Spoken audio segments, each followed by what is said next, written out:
తనువు చాలించిన ఓ వృద్ధ తండ్రి ఆత్మఘోష మీరే వినండి. కొడుకులారా, చిన్నప్పుడు మిమ్మల్ని జబ్బల మీదకి ఎక్కించుకున్న రోజులు యాదికొస్తున్నాయి బిడ్డ. మీ ఏళ్లు పట్టుకొని నడిపించిన జ్ఞాపకాలు నా గుండె గల్మను తోడుతున్నాయిరా నాయన. నాకు చేతనైన కాడికి మిమ్మల్ని మంచిగా పెంచి పెద్ద చేసిన నా కొడుకులు నలుగుట్ల మంచిగా బతకాలని కడుపు కట్టుకొని 4 ఎకరాలు మీకోసమే సంపాదించిన బిడ్డ. అందులో 6 అడుగుల జాగన్న నా కోసం ఉంచుకున్న నా కొడుక, నా రెక్కల్ల సత్తు ఉన్నంత కాలం మిమ్ములందరినీ నా భుజాల మీద మోసిన బిడ్డ. శాతగాకుంటైన వయసుల బుక్కెడు బువ్వ పెట్టేటందుకు మీ అందరికీ నేను బరువైనా బిడ్డ. నా కంచం లేచేందుకు 4 మెతుకులు మీ బువ్వకుండల లేకుంటైనాయా బిడ్డ. అయినా మీ మీద నా కోపం లేదురా నాయన. మీరు చల్లగా బతుకుతుంటే చూడాలన్నదే నా కోరిక. మీరే నాకు కొన్నంత బలగం అనుకున్నారా? ఈ బాపుకు ముద్ద పెట్టేటందుకు మీకు మనసు రాకున్నా నా కొడుకులే అని మనసు తృప్తి చేసుకున్నారా?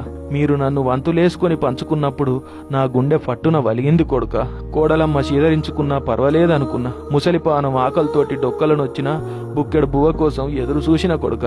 అయినా మీ మీద నాకు కోపం లేదురా.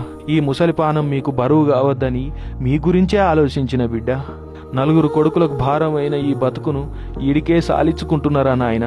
నా కాష్టం కాల్వాలని కట్టెల కోసం మీ 4 లొల్లి పెట్టుకోవద్దని నా కష్టాన్ని నేనే వేర్చుకున్న కొడుక. మీరు అగ్గిబట్టి నాకు ఆఖరి కార్యం చేసి కరసల పాలవుడు కూడా నేను చూడలేను కొడుక. నా స్థితి నేనే వేర్చుకున్నా. నన్ను నేనే దానం చేసుకున్నారా?